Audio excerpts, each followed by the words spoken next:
ינהלני. נפשי ישובב ישובב, ינחני במעגלי צדק, ינחני במעגלי צדק, למען שמו, גם כי ילך בגיא צל מוות לא ירא, כי אתה עמדי, שבטך ומשענתך המה ינחמוני. תערוך לפני שולחן נגד צורריי, דשנת לשמן ראשי, כוסי רוויה. אך טוב וחסד ירדפוני כל ימי חיי, כל ימי חיי, ושבתי בבית אדוני לאורך ימים. אדוני רואי לא אחסר, אדוני רואי לא אחסר.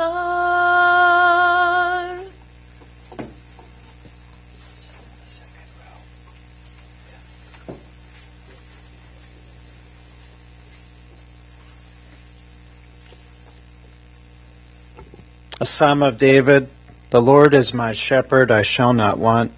He maketh me to lie down in green pastures. He leadeth me beside still waters.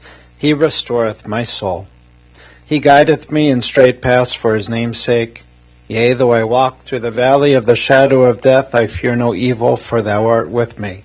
Thy rod and thy staff, they comfort me. Thou preparest a table before me in the presence of mine enemies. Thou hast anointed my head with oil, my cup runneth over. Surely goodness and mercy shall follow me all the days of my life, and I shall dwell in the house of the Lord forever. We gather this morning to share words of praise, words of honor, words of gratitude, and words of love, as we recall with great affection Sylvia Chaiten, a beloved mother, a beloved grandmother, a beloved great-grandmother, a beloved aunt, an incredible artist and friend. Sweetness personified, Sylvia was a potter. She sculpted and created beautiful ceramics. She made works of art, not just to be put on a shelf, to be admired, but she made dishes, she made bowls, she made platters, hand-painted in her unique style, bringing beauty to a meal, to your Shabbos table, and to your home. And in so many ways, Sylvia was more than just an average potter, more than an artist with her medium, painting and ceramics, because she sculpted a beautiful life, that with her husband Harold of 68 years, and she sculpted each of you, her loving and large and close-knit family, and that family knows no bounds. And the family was sculpted not only with her hands, but most especially with her heart. Today we send our deepest condolences to Sylvia's family, to our 4 children and their partners, to Ellen and Bob, to Lori and Harold, to Jody and Corinne, to Louis and to Cindy, and to the apples of her eye, the ones that made her a grandmother, her 10 grandchildren, Allie and Joel, Ashley, Samuel and Namvira, Emma and Sam, Braden and Lilith, Jacob and Laura, Edie, Antonio, Lily, and Mateo, and to the diamonds in her crown, her 6 great-grandchildren, to Liesel, to Benjamin, Daphne, Maxton, Aaron, and Asher, to her sister-in-law Norma, to nieces, nephews, cousins, and for those whom she was like a mother. And we know now she joins her beloved Harold, her other half, who left her side just 5 months ago. She rejoins her parents, Edith and Samuel, and her brothers, Al and Ruth, and Julian and Shirley. Today we have two very special family tributes from two of her children. And first we'll call upon Louis.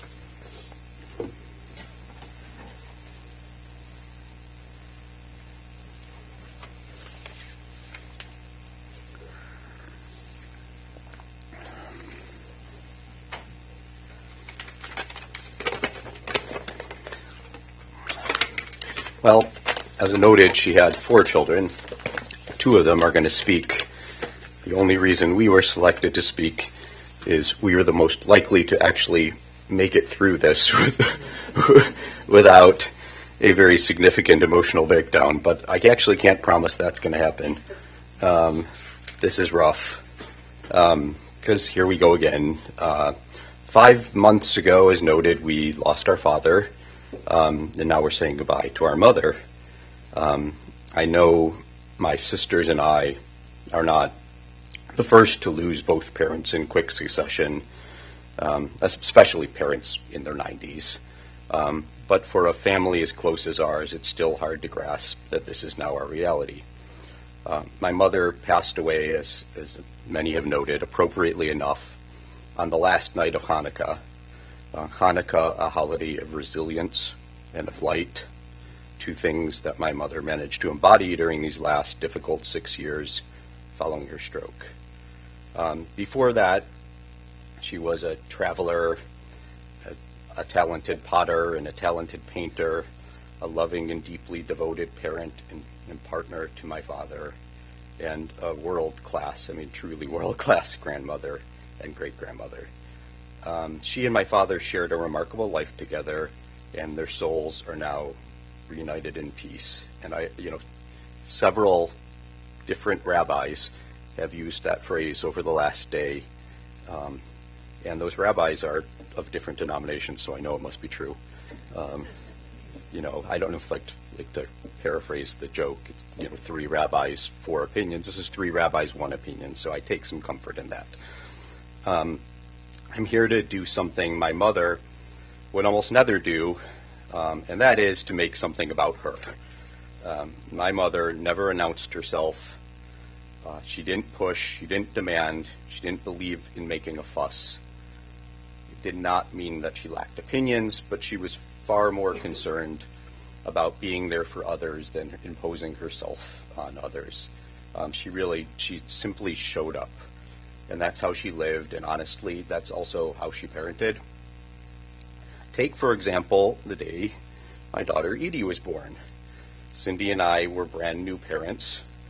My parents were certainly not brand new grandparents, though. This was their 7th grandchild. Allie, their oldest grandchild, had been born already a quarter of a century earlier, so this was nothing new for them. Anyways, some hours after Edie was born, I called my mom and I said, "You can come to the hospital to meet her, just, let us know when." And my mom said, very calmly, "Great, because we're in the lobby." Think about it. They hadn't called.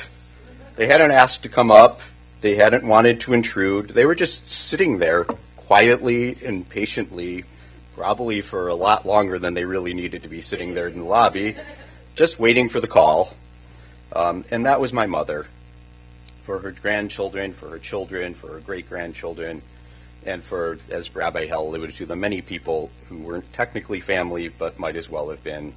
She was always waiting for the call, ready to help, to host them, to be exactly what was needed without ever needing recognition or credit. At my father's funeral, I talked about how my father felt he didn't have the Jewish knowledge that he wanted his kids to have. And honestly, my mother had even less of that background. She came from a proudly Jewish but very secular family. Her parents were were born into observant communities in Russia and Poland, but when they came to this country, they turned secular, as a lot of Jews did, and so that was how my mother was raised. So let me put it this way: when I distinctly remember going out to a diner with her as a kid and her ordering bacon, quietly, and between us, it looked delicious, but she never did that in the house. And yet, from this background, she raised a deeply Jewish family, and quietly, in her own way, without fanfare, over time, really embraced Judaism herself. And I don't just mean avoiding bacon or other delicious-looking cured meats, even out of the house. She rather quietly became involved in sisterhood at B'nai Yeshurun. She rose to leadership positions there. I think I learned that she was the co-head of sisterhood when I got an invitation to some sisterhood-sponsored event from the new co-head of sisterhood, Sylvia Chaiten. And honestly, my reaction was, Mom? She did it sort of secretly on her own. And again, she found community and meeting and made friends quietly, never needing to announce it or make a big deal. The most powerful of expression of her growing appreciation from Judaism came after Cindy and I moved back to Cleveland when Edie was almost 2, Lily was just born. And for the next, it was probably 14 years, we had Shabbat dinner with my mom and dad nearly every Friday night, often with a loud, joyful, chaotic crowd of family around the table. And that period really feels like a golden era in my memory, sacred and ordinary at the same time. I will never get over that it had to end, first because of illness made it too hard, and finally because they are no longer here. But I will never stop being grateful that it happened. So it should be said, I'm, painting a picture here of my mom as this, angel and mensch, and, but she really did have a well-developed material side. She loved to shop. I mean, really, really loved to shop. Her favorite exercise was quite literally walking around the mall with her friends. And I don't mean errands or just popping in, but full committed mall walking. And she had lots of mall walking friends, and some of them still come up to Edie and Lucas at Jack's and say hi because they remember Edie from when she was little. And for my girls, my mom's love of shopping became legendary. Every year for their birthdays, she took them shopping, and it was a gift that Cindy and I could never top, no matter how extravagant we tried to be. Above everything else, she loved her family. Being a mother, grandmother, and grandmother wasn't something she just did. It was who she was.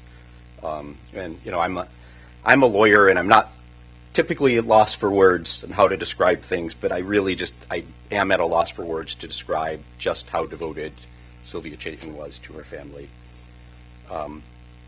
Now I need to say something that is hard to say. So my mother survived, as you know, a stroke in 2020, but what she did not survive, at least not in the way we had hoped, were the COVID shutdowns. If there was any real chance of rehabilitation, of regaining speech, of mobility, maybe doing pottery with one hand, something closer to the life that she had known, the pandemic took it away. And shutdowns closed doors that never reopened. Months went by when our only contact with her was pressing our hands and our faces against a window outside of Menorah Park. And I cannot bear to think about the loneliness for her during that time, or the isolation, or frankly the care she sometimes received. It's really horrific. And I know we're not the only family to experience something like that. But what we hold on to, and what we have to hold on to, is that even when so much was taken from her, what remained was still unmistakably Sylvia. her warmth, her playfulness, her, oh, Hal's. I mean, she couldn't say much. She couldn't talk, but she always had, perfect comic timing for, she perfectly placed, oh, Hal, in a wave of a hand. She managed to maintain her ability to connect, to form loving relations with the people who cared for her at Maltz Hospice House. And to be clear, that was when it was still Maltz Hospice House. This is not an endorsement of the current management. But we'll always be grateful to our caretakers. And I also need to say something that cannot be said enough. Take another sip of water here. It's about my sisters. For the last 6 years, they gave my mother a level of care, devotion, and love that humbles me. Jody and Lori, despite living across the state, or 2 states in Lori's case, and having full lives and families of their own and occupations, essentially moved back to Cleveland. And Ellen was a daily presence at my mom's bedside, bringing comfort, joy, and Shake Shack. Lots of Shake Shack, and Casa Dolce, and Jack's pastrami sandwiches, and whatever the heck my mom wanted to eat, because she deserved it. And most importantly, bringing herself.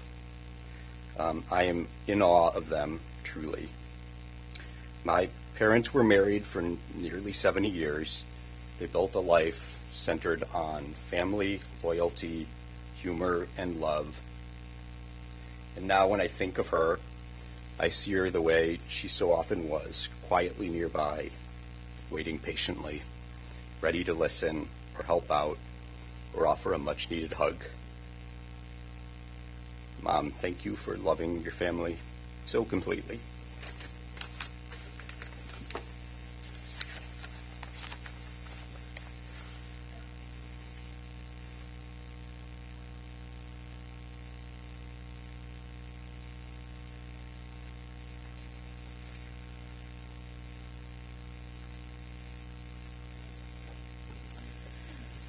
Well, that wasn't fair. If I had any hope of getting through this without crying my eyes out, I think it's fair to say that's not happening. I also want to say that I attempted to say all those things. I'm not going to say them like you just did, Louis. Thank you. And before I even start literally reading what I've written, because otherwise it won't come out, I just want to say to Louis and Jody and Ellen how much I love you and how fortunate I feel to have you as my siblings and to have the family that our parents created, because it is the only way we would have made it through this period together. And I know that we'll continue to be there for each other as we move forward. Okay, it's not really made it impossible. But here we go. I'm going to read because otherwise it's not coming. Louis and I didn't actually share our notes. We sort of started the same, so here you go. You get it again. Here we are again. I suppose it shouldn't feel that strange to lose our mother so soon after our father's death. Of course, this sort of thing happens, but it's just so heartbreaking. Our parents were incredible humans, committed to their existing families when they first met, and to a future family of their creation, 4 siblings who love being together and whose children and grandchildren share that same commitment to family. I almost need to say nothing more, also because my brother just did, but I will anyway. I loved my mother. She was a kind, smart, and insightful person. As my husband Harold said to Rabbi Hal yesterday, oh, so many Harolds, she wasn't a person of a lot of words, but for me, she was the best person to talk to. As a kid, I would spend hours sitting on the couch with her, talking about why people behave as they do, trying to navigate the interpersonal challenges of child and teenagehood. She just had a gut sense about people. She was my teacher, and I so loved her for it. And I wasn't alone. She collected friends, people who benefited from her light and her wisdom whenever they had the good fortune to spend time with her.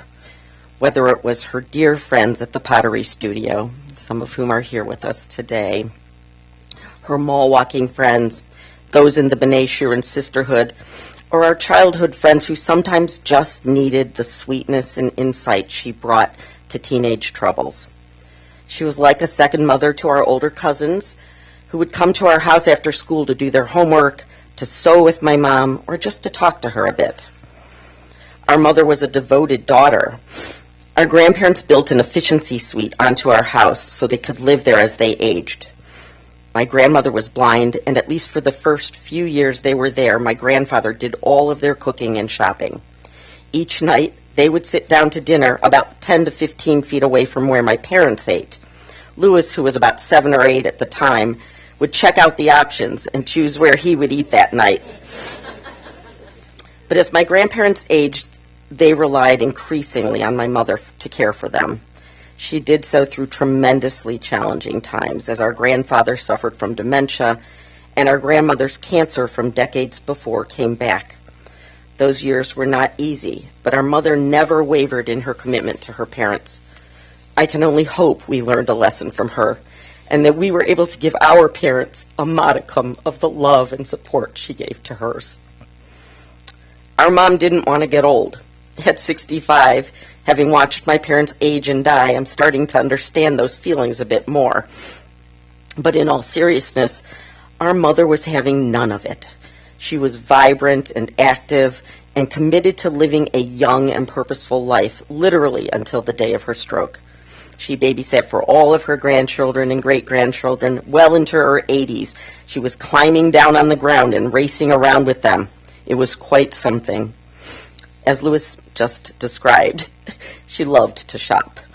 I so wish I had inherited some of that. I really just hate shopping. I just don't know whose daughter I am. But she dressed like a young person, not inappropriately, but always cute and put together. Every day she got up, showered, put on makeup, and dressed in her cutest outfits, even on days when she didn't plan to leave the house. She loved art museums, and whenever she visited one, it ended with a trip to the gift shop to purchase a pair of earrings, her memory of the cherished day. My niece interviewed her a number of years ago and asked if there was someone who had influenced her life. She said it was my sister Jody, who convinced her to take a pottery class. My mother had studied art education in college and had been a painter. After taking the pottery class with my sister years later, my mother combined her gift for painting with her newfound pottery skills and spent the next few decades creating gorgeous serving pieces, decorated mirrors, tabletops, and other pieces that graced all of our homes. My heart is full as I pull out her trays and bowls to serve Shabbat dinner, and I light my candles on the tray she so lovingly stamped with Shabbat Shalom. My oldest son was and still is a chess player. His bar mitzvah present was a handcrafted, gorgeous tile chessboard created by Grandma. As my parents aged, my father didn't feel like he was able to travel, but my mom wanted to see more of the world, and she was the best travel companion. She loved it all, whether it was a packed bar on our last night in Tel Aviv, traveling through the Galilee, shopping for treasures in Tzfat and Caesarea, or drinking ice-cold beer with my Israeli dear ones at our favorite humuseria near the Shuk in Jerusalem on a sunny, brisk day hours before Shabbat, or pressing through the crowds at the old paper factory in Copenhagen to enjoy street food from the best chefs in the city, eating and drinking in a warm salon in Amsterdam on a very cold day, seeing Berlin from the on and off bus, or touring Pergamon and the Jewish Museum. She just ate it up. But what she loved most was going back at the end of the day to call my father to share it all with him. So we all know that signature, Hal, but you couldn't even for a second be fooled by the sound of annoyance in her voice. Those two shared a love story we can only hope for. 2 rabbis told us yesterday, maybe more from what Louis just said, but 2 rabbis told us yesterday that they are now together, that their souls are intertwined. I believe that is true, and I need to believe that is true, and I am so grateful for it. Our mother's stroke left her substantially paralyzed, bedridden, and unable to speak. My father's devotion to her during these past years, was something to behold. Even as his own health prevented him from visiting her in person, he would FaceTime with her for hours in the afternoons, just so they could be together. Sometimes they would listen to music. Sometimes they would nap together. Sometimes they would just be. I'm in awe of my mother's inner strength for the quiet fight she waged for the past 6 years, and not just any 6 years, but during the pandemic. She seemed to hold on to whatever joy she could muster from the small but oh so critical things. Visits with all of us, and from her beloved dog Riley, who at 16 would just rest next to her in bed, singing Happy Birthday and other songs that came from muscle memory, and of course cookies. So many cookies. Remarkably, during this challenging time, she somehow found ways to develop new and loving relationships, to share her warmth and playfulness with those who cared for her at Maltz, Melissa, who sang with her, and her truly gifted care providers, the incomparable Dr. Barbara, who wouldn't give up until our mother could rest comfortably, Anne-Marie, Sarah, Danny, Danielle, Shar, Karen, Heidi, Anne from hospice, and the rabbis who quietly, without ceremony, regularly visited. The Chaiten family will forever be indebted to these new friends who brought kindness, love, and depth to our mother's life. We don't choose when we are going to die, but for our mother, after years of suffering and fighting for every bit of joy she could still take from life, there could not have been a more appropriate time for death. She died on the last night of Hanukkah, when all the lights burned bright. She was a light in our lives, in so many lives. And I am confident her memory will continue to guide us and shine a light for us as we move forward on this earth without her. I love you, Mom. Didn't do it, sorry.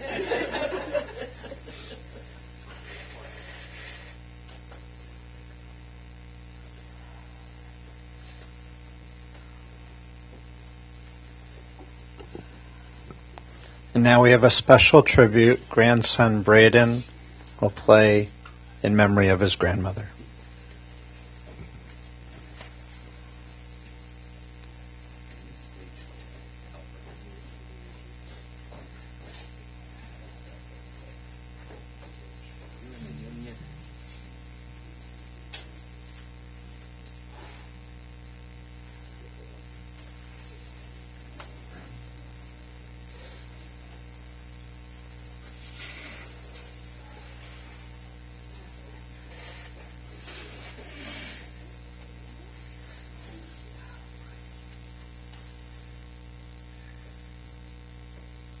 think uniquely among classical music lovers that I know, my grandma really didn't like Bach. She talked about it a lot. like she mentioned it, like that was like her number one classical music opinion was that shit about like Bach. I don't know how much you guys know about the solo cello repertoire. Really empties out. But I went to my mom's cousin Paul's house and played a couple days in a row after his father, my parents' brother Al, died. There were like 6 or 7 things that driving me home one of the times. My grandma went, "Is that all Bach?" And I was like, "No, the third thing wasn't Bach." She was like, "I liked that one." So this is forays after a dream.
Short in stature, Sylvia had the biggest heart. She was what we call a gute neshama, kind and loving, a pure soul, sweetness personified, with no limits to her love for her children, her grandchildren, and the greats. That was the MO for Sylvia and how your family adopted so many honorary children into the circle, that assorted collection of people. Sassy with her unforgettable smile, she could be funny, was famous for her eye rolls and exclamation, "Oh how," as you said, the go-to person in the family. You could always depend on her, the matriarch who loved to host the holidays, do it all herself. She'd say she had it under control, and she did. The on-call babysitter, artistic talent was on display, and the best travel partner. Born in St. Louis and raised here in Cleveland Heights, her brothers, Al and Julian, were many years older than her, 15, so it was sort of like she was raised as an only child. They were off to the war when she was young. She was the apple of her family's eye, that gift little baby girl, so adorable with blonde curls.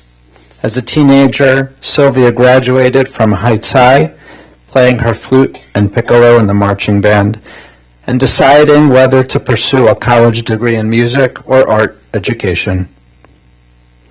Sylvia met Harold the old-fashioned way. They were fixed up. It happened during the summer before her senior year in college at OU, when she was home here in Cleveland. Hal was a Jersey boy. His parents didn't want him to go far from the nest. Rutgers was their plan for him, but he convinced them to go out to Ohio, to Case Western Reserve University. And after graduating, he stayed here in Cleveland to work. And it was that summer that one of his friends fixed him up with Sylvia. The story goes that the friend told him, "You're not actually going to like her, because I went out with her and didn't like her." Well, thankfully, he still went out with her. The first date was something special. Hal liked her and Sylvia liked him. They never looked back, and as we say, the rest is history. 68 plus years of marriage, the love of each other's lives, so devoted to each other, raising this incredible family, passing on their values and their love, their generosity and their care, teaching you the importance of family and education.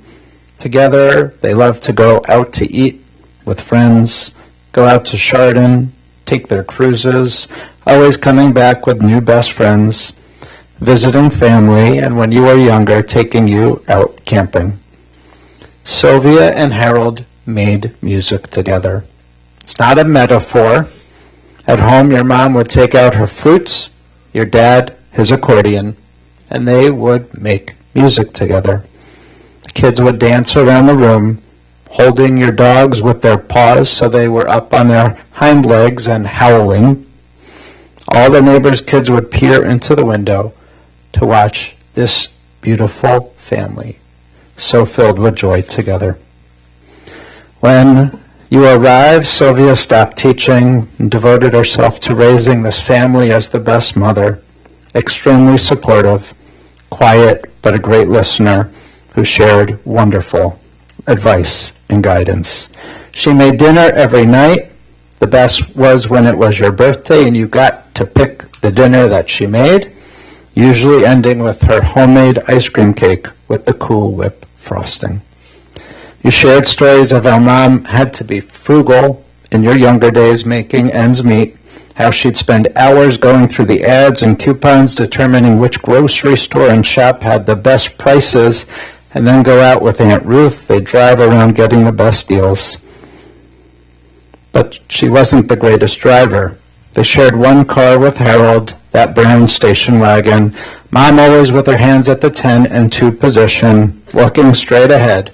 So much so that if you were walking back from school in a rainstorm or the freezing cold and wave your hands really big, she still didn't see you because she always had her eyes straight forward.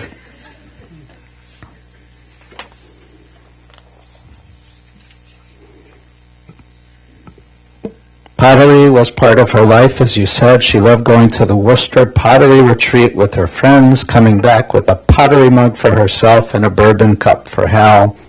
She was part of Mandel JCC's Jewish Arts and Culture Lab. She loved selling her ceramics at B'nai Yeshurun when we would have any of our craft fairs, and she was part of the co-op in Bracknell. As both Lori and Lewis said, she died on a holiday.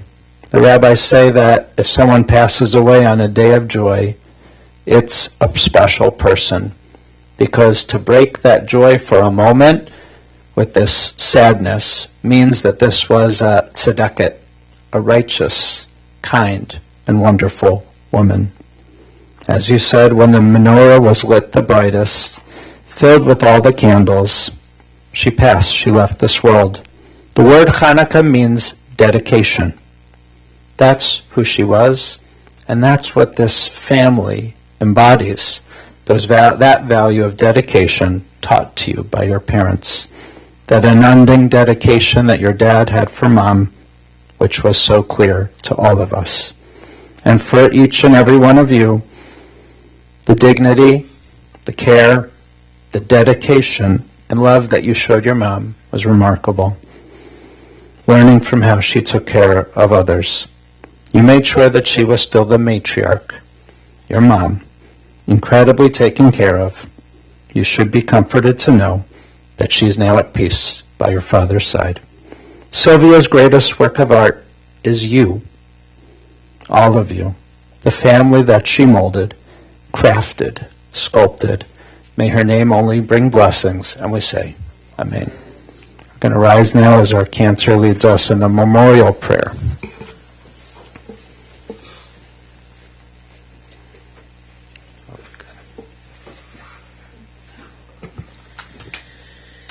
El Malei Rachamim Shochen Bamromim Hamtzei Menucha Nechona Tachat Kanfei Hashchina B'ma'alot Kedoshim Udarim Kezohar HaRakia Mazhirim Et Nishmat Sheva Bat Shmuel Ve'edia Shelcha Le'olama V'gan Eden Temenuchata Anna Balai Rachamin Hastireo B'Seiter Kenafecha Le'olamim Utoror B'Toror HaChayim Et Nishmata Adonai Hu Nachalata V'tanuach B'Shalom HaMishkava V'nomar Amen.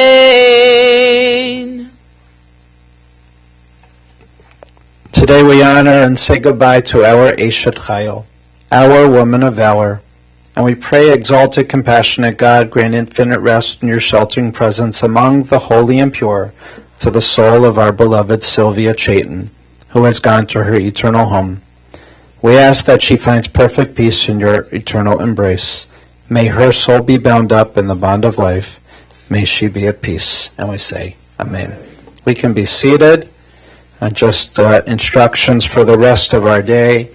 Those that are following, our burial will be at Beit Olam Cemetery in Beechwood.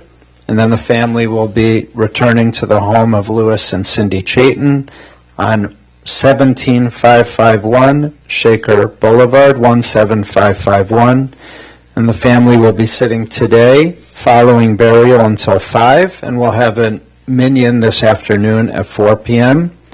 Tomorrow, Thursday, from 1 to 3.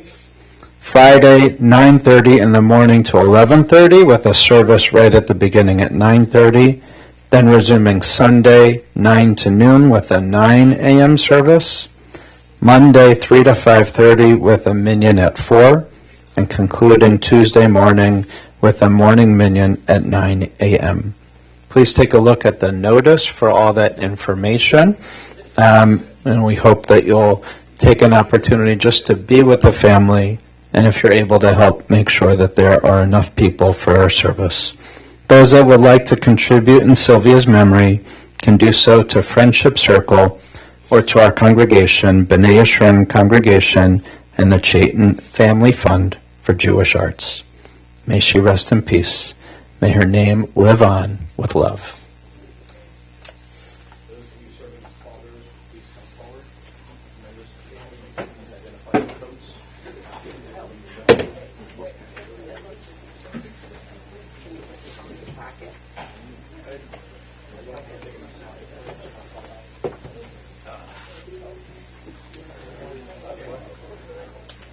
Folks, identify your coats, please.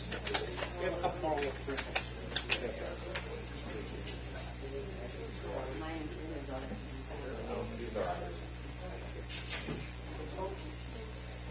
Once you have your gloves, I'd like to go to the back of the chapel with the rules. We'll put you in position.